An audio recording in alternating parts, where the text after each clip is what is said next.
Pada tanggal 4 September 1928, seorang pria pemberani bernama George Wood mencatatkan rekor kecepatan air resmi pertama dengan kecepatan 92,8 mil per jam.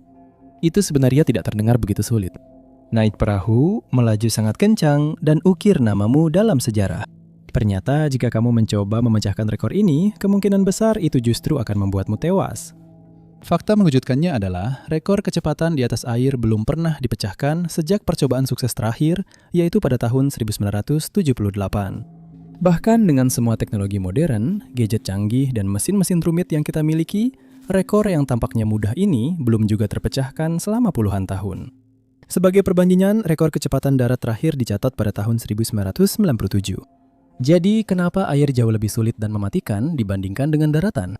Jika kamu pernah berenang di perairan terbuka, kamu pasti tahu betapa tidak terduganya ombak dan arus itu terhadap tubuhmu, apalagi terhadap sebuah mesin besar. Kamu butuh tenaga yang sangat besar untuk mengatasi hambatan air.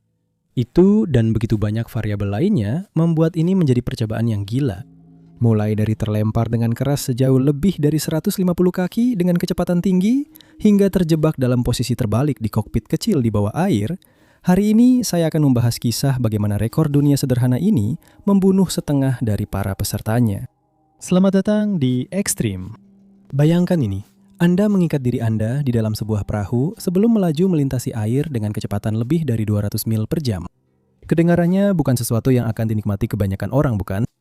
Namun, bagi segelintir pencari sensasi di luar sana, inilah seluruh hidup mereka. Perahu-perahu ini dilengkapi dengan mesin yang kuat dan peralatan canggih, serta berada di bawah komando seorang kapten berpengalaman. Meskipun terdengar gila, lebih dari selusin orang telah mencoba memecahkan rekor ini dan lebih dari setengahnya tewas dalam prosesnya. Semuanya dimulai pada awal tahun 1900-an. Manusia semakin terpesona dengan kendaraan bermesin dan seberapa cepat kita bisa membuatnya bergerak. Seiring waktu, para insinyur menjadi terobsesi untuk membangun kendaraan air yang bisa melakukan hal yang sama. Pada tahun 1920, Garfield Wood dari Amerika mencatat rekor tidak resmi pertama untuk kecepatan tercepat yang pernah dicapai di atas air, yaitu sedikit lebih dari 71 mil per jam di sungai Detroit. Pencapaiannya menjadi tolok ukur untuk apa yang dianggap mungkin dan membuatnya sangat bangga. Namun, yang tidak diketahui Garfield saat itu adalah bahwa ia akan memainkan peran penting dalam menciptakan rekor dunia yang akan merenggut banyak nyawa. Disinilah cerita kita mulai berubah menjadi kelam. Union International Motonautic pertama kali mengakui rekor dunia kecepatan di atas air pada tahun 1928, menjadikannya sebagai rekor resmi. Mengikuti jejak kakaknya, George Wood memutuskan bahwa dia memiliki kemampuan untuk memecahkan rekor tersebut, menunjukkan bahwa sifat berani memang menurun di keluarganya. Pada tanggal 4 September 1928, dia berhasil mencapai kecepatan tertinggi 92,8 mil per jam, memecahkan rekor di sungai yang sama dengan kakaknya. Sedikit keluar jalur dulu dari kisah kacau ini. Jika Anda ingin lebih banyak cerita mentah dan tanpa sensor yang tidak bisa kami tampilkan di sini, bergabunglah dengan komunitas Extreme di Patreon. Kami akan bertemu Anda di Extreme yang sesungguhnya. Dua bersaudara itu menetapkan standar tinggi, dan yang lain juga ingin mendapatkan kehormatan bergengsi tersebut. Banyak pembalap di seluruh dunia berharap bisa disebut sebagai pria tercepat di atas air, tetapi kebanggaan nasional seringkali terlibat dengan rekor tersebut, dan pengusaha kaya seperti ketua Castrol Oil, Lorkie Wakefield, tidak bisa menahan diri untuk ikut terlibat. Pada tahun 1930, dia mensponsori pembalap Inggris Sir Henry Seagrave untuk memecahkan rekor tersebut bagi Inggris Raya. Henry sudah akrab dengan situasi berbahaya. Bahkan beberapa orang mengatakan bahwa di sanalah dia menemukan kebahagiaan terbesar dalam hidupnya. Dia sudah memegang rekor kecepatan darat pada saat itu, dan dengan pendanaan dari Lorik, dia berusaha meraih kejayaan lebih lanjut. Pada tanggal 13 Juni 1930, dia duduk di belakang kemudi Miss England II, sebuah perahu yang dilengkapi dengan dua mesin pesawat Mercedes yang sangat bertenaga. Dia dan krunya bersiap untuk mendorong batas-batas dari apa yang dulu dianggap mungkin di atas air. Kepala Insinyur Victor Halliwell dan Michael Wilcox menyalakan kapal mereka di Danau Windermere. Dia termotivasi untuk menjadi orang pertama dalam sejarah yang secara bersamaan memegang rekor kecepatan di darat dan di air. Meskipun dia tahu risiko yang terkait dengan tujuannya, hal itu tidak membuatnya gentar. Yang dia inginkan hanyalah memecahkan rekor Wood, dan itulah yang dia lakukan. Mencapai kecepatan rata-rata tertinggi 98,8 mil per jam selama dua percobaan pertamanya. Meskipun mendapat sorakan dari para penonton, Henry tetap tidak puas. Dia ingin dikenang dalam sejarah sebagai orang pertama yang melaju lebih dari 100 mil per jam. Jadi, dia kembali ke titik awal untuk percobaan ketiga. Dia tidak tahu bahwa keinginannya untuk mendorong batas kemampuan perahu itu akan segera berakhir dengan tragedi yang mengerikan. Tak lama setelah menyelesaikan percobaan kedua mereka, tim itu berangkat lagi. Suara angin yang menderu dan percikan air bergema di latar belakang saat mereka menambah kecepatan setiap detiknya. Perahu itu bergetar saat mereka semakin mendekati kecepatan 100 mil per jam. Dan kemudian, dengan satu dorongan terakhir, Henry menjadi pengemudi pertama yang melewati batas ini. Tapi kemudian, entah dari mana, perahu itu tiba-tiba terbalik dengan keras dan terbang di udara. Kepala insinyurnya, Victor, tewas seketika saat berat perahu yang luar biasa menggulingkan tubuhnya, menghancurkannya. Kepala insinyurnya yang lain, Mikhail, berhasil selamat dengan lengan patah setelah terlempar dari kecelakaan itu. Insiden mengerikan itu terjadi dalam sekejap di depan kerumunan yang terkejut, dan layanan darurat segera bergegas menolong Henry yang tidak sadarkan diri di dalam air. Dia sempat sadar kembali setelah ditarik dari air dan menanyakan nasib para pemuda itu. Namun, luka-luka yang dideritanya saat kecelakaan mengerikan itu merenggut nyawanya tak lama kemudian, dan dia meninggal karena pendarahan internal di paru-parunya. Begitu saja, rekor kecepatan air yang punya reputasi buruk itu merenggut dua korban pertamanya. Namun, ini tentu saja bukan yang terakhir. Setelah kematian Henry, Miss England II berhasil diangkat dan diperbaiki. Selama beberapa tahun berikutnya, pengemudi barunya, Kay Don, akan bersaing langsung dengan Wood saat keduanya memecahkan rekor berkali-kali. Kemajuan teknologi menghasilkan perahu yang lebih bertenaga dan pada akhirnya lebih cepat. Dalam dekade-dekade berikutnya, pembuatan kapal menjadi sebuah bentuk seni dan para insinyur berusaha menciptakan kapal yang sempurna. Pada tahun 1950-an, impian untuk mencapai kecepatan tertinggi lebih dari 200 mil per jam hampir menjadi kenyataan bagi para pengemudi pemberani seperti John Cobb dari Inggris. Meskipun berprofesi sebagai pialang saham di London, John memiliki hasrat terhadap sisi kehidupan yang berbahaya. Dia sudah memegang rekor kecepatan darat, dan pada tahun 1952 dia ingin mengikuti jejak Henry Seagrave dan memegang kedua rekor tersebut secara bersamaan. Namun, melakukan itu adalah hal yang sangat berbahaya. Pada saat itu, rekor tersebut dipegang oleh dealer Chrysler di Seattle, Stanley Sayers. Kapalnya ditenagai oleh mesin pesawat Ellison V1710 dan mencapai kecepatan tertinggi 178 mil per jam pada bulan Juli. Kurang dari 3 bulan kemudian, John yakin dia bisa memecahkan rekor tersebut dan melampaui angka 200 mil per jam yang sangat didambakan. Pada tanggal 29 September, John duduk di belakang kemudi Crusader bertenaga jet miliknya di perairan Loch Ness yang dingin dan tenang di Skotlandia. Dengan tekad bulat, si pemberani itu memecahkan rekor sebelumnya, mencapai kecepatan tertinggi 206 mil per jam. Begitu saja, dia telah mencetak sejarah menjadi orang pertama yang melaju dengan kecepatan luar biasa lebih dari 200 mil per jam di atas air. Namun, peraturan pencatatan rekor mengharuskan pengemudi untuk melakukan percobaan kedua. Jadi, untuk mengklaim gelar sebagai pria tercepat di atas air di dunia, dia harus mencapai kecepatan itu sekali lagi. Namun pada percobaan kedua, dia tidak seberuntung sebelumnya. John kembali melaju dari titik awal, meningkatkan kecepatannya setiap detik. Saat dia terus menekan gas, perahunya mencapai kecepatan yang belum pernah terjadi sebelumnya saat meluncur di atas air. Tepat saat dia mendekati kecepatan 210 mil per jam, Crusader memantul tak terkendali setelah bertabrakan dengan gelombang liar.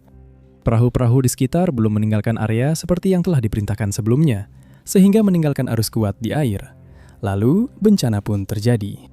Perahu John menghantam gelombang yang lebih besar, memaksa Crusader terangkat ke udara. Saat jatuh, perahu itu hancur berkeping-keping ketika menghantam permukaan air, melemparkan dia lebih dari 150 yard melintasi air. Tim penyelamat segera bergegas membantunya. Dia ditarik dari air dalam keadaan tidak sadarkan diri. Kekuatan besar dari tabrakan itu mematahkan lehernya, dan pembalap terkenal asal Inggris tersebut dinyatakan meninggal di tempat kejadian. Keinginannya untuk menjadi yang terbaik di dunia pada akhirnya membuatnya harus membayar harga tertinggi. Rekor kecepatan air yang terkenal itu kini telah merenggut korban ketiganya. Meskipun John meninggal secara tragis, mereka yang berjuang untuk gelar bergengsi itu tetap bertekad untuk mempertahankan rekor tersebut. Kurang dari 2 tahun kemudian, industrialis tekstil asal Italia Mario Verga ikut bergabung dalam perlombaan tersebut. Termotivasi oleh hadiah sebesar 5 juta lira yang ditawarkan oleh Federasi Perahu Motor Italia kepada siapapun yang bisa memecahkan rekor tersebut, ia membangun sebuah hidroplan bernama Laura 3 yang dinamai sesuai nama putrinya yang masih muda. Meskipun sangat cepat, kapal itu juga sangat tidak stabil. Namun, Verga bukanlah orang asing bagi kehidupan yang penuh kecepatan. Dia menghabiskan bertahun-tahun balapan perahu dan tidak pernah ragu untuk mencapai kecepatan tinggi. Meskipun menghadapi beberapa masalah mekanis dengan perahu dalam beberapa bulan menjelang 9 Oktober 1954, Mario memutuskan bahwa sekarang atau tidak akan pernah. Dana yang dimilikinya menipis dan kesempatan untuk merebut hadiah 5 juta lira semakin menjauh dari genggamannya. Karena sudah tidak sabar lagi, dia berangkat dan melaju kencang melintasi Danau Iseo di Italia Utara pada siang hari dengan kecepatan mendekati 190 mil per jam. Namun disinilah dia menemui takdirnya. Saat perahu memantul di atas air 2 kali, haluannya terangkat lebih tinggi sebelum terbang ke udara melakukan salto. Pada saat yang sama, Mario terlontar dari kokpit dengan kecepatan luar biasa dan tidak memiliki kesempatan untuk bertahan hidup. Sama seperti John Cobb, upaya untuk menjadi manusia tercepat di atas air akan merenggut nyawanya. Sekitar waktu yang sama dengan kematian tragis Mario, seorang pilot berbakat lainnya telah bekerja di balik layar, berharap untuk memecahkan rekor kecepatan di atas air. Donald Campbell baru saja selesai membangun sebuah hidroplan ramping dan cepat bertenaga jet yang disebut Bluebird K7. Itu dianggap sebagai desain yang sangat maju, dibuat seluruhnya dari baja dan aluminium. Seperti banyak orang sebelum dirinya, Donald memiliki hasrat terhadap kecepatan. Segala sesuatu dalam hidupnya berpusat pada upayanya memecahkan rekor kecepatan di darat maupun di air, dan dia mendedikasikan hampir seluruh waktunya untuk hal itu. Pada Juli 1955, dia akhirnya meraih mimpinya dan mencetak rekor kecepatan air baru setelah mencapai kecepatan 202 mil per jam di Ullswater, Cumbria, Inggris. Namun, ini hanyalah awal dari karir nekatnya. Selama 9 tahun berikutnya, dia akan memecahkan rekor itu 6 kali lagi, menjadi pemegang rekor kecepatan air terhebat dalam sejarah. Hingga hari ini, dia tetap menjadi satu-satunya orang dalam sejarah yang mencatatkan rekor kecepatan darat dan air dunia di tahun yang sama, yang ia lakukan pada tahun 1964. Pada tanggal 31 Desember di Danau Dumbriung, dia mengikatkan dirinya di kokpit K7 kesayangannya dan melaju di atas air dengan kecepatan luar biasa 276 mil per jam. Tapi dia tidak pernah puas dan selalu berusaha untuk mendorong batas-batas kemampuan.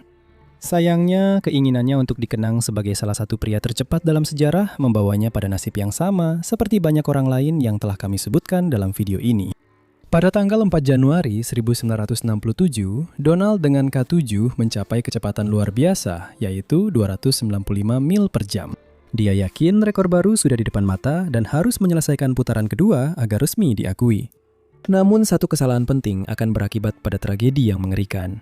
Donald segera membalikkan perahunya untuk percobaan kedua tanpa membiarkan air tenang terlebih dahulu.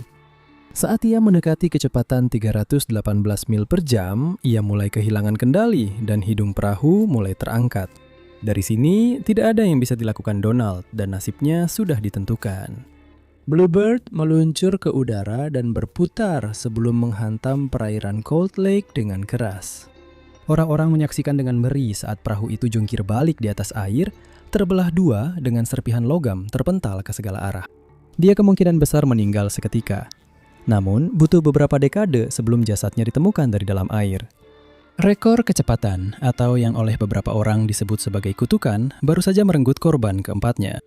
Kemudian di tahun yang sama, seorang pembalap perahu asal California, Lee Taylor, berhasil memecahkan rekor tersebut setelah mencapai kecepatan 285 mil per jam. Minat publik terhadap rekor kecepatan di atas air tampaknya meredup selama 10 tahun berikutnya. Mungkin banyaknya kematian yang terkait dengan rekor tersebut membuat para pencari petualangan memilih tantangan lain. Namun, hal ini tidak bertahan lama dan segera seorang pemberani baru datang untuk menantang rekor Taylor. Pada awal tahun 1970-an, Ken Warby dari Australia awalnya mengejutkan teman dan keluarganya ketika ia mengumumkan rencananya untuk memecahkan rekor kecepatan dunia di atas air. Ken benar-benar sosok yang unik, berani, suka berpetualang, dan yang terpenting, sangat gigih.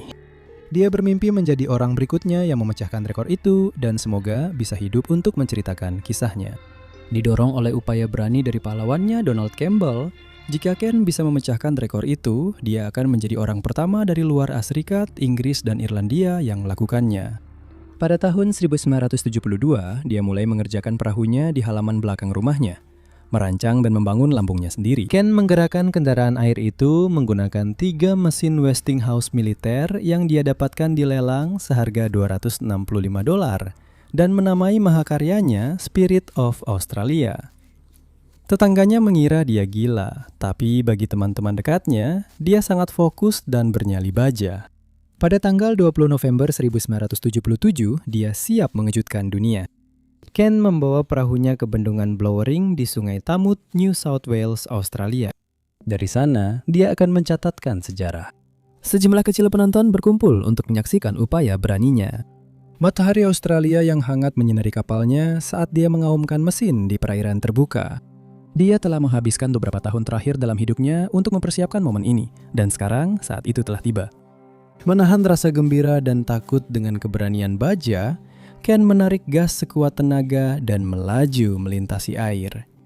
Setelah 2 percobaan yang diperlukan untuk memecahkan rekor, Ken pasti tidak percaya, karena dia baru saja memecahkan rekor Lee Taylor setelah mencapai kecepatan tertinggi hampir 289 mil per jam.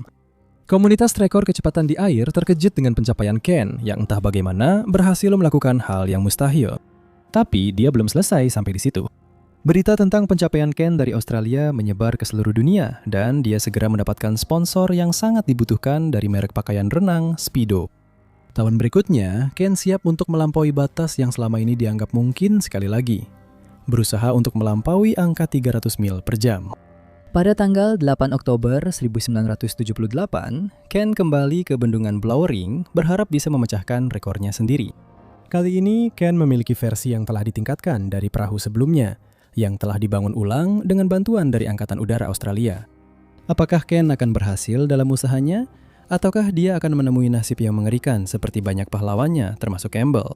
Saat sekelompok kecil orang berkumpul di dekat perahu, para asistennya mengikat Ken ke dalam kokpit bergaya pesawat itu.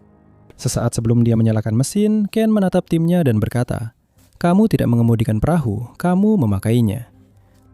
Dengan kutipan yang berkesan itu, dia mulai melaju melintasi air, dan kecepatannya meningkat setiap detik yang berlalu. Spirit of Australia melaju lurus ke depan, meluncur di permukaan air sambil bergoyang santai dari satu sisi ke sisi lainnya. Gerakan ini memungkinkan Ken melepaskan tekanan udara yang terbentuk di bawah lambung, sehingga mengurangi kemungkinan terbalik. Tidak ada yang berteknologi tinggi atau istimewa dari perahu Ken, dan sama seperti para pahlawannya, ia sangat mungkin kehilangan nyawanya.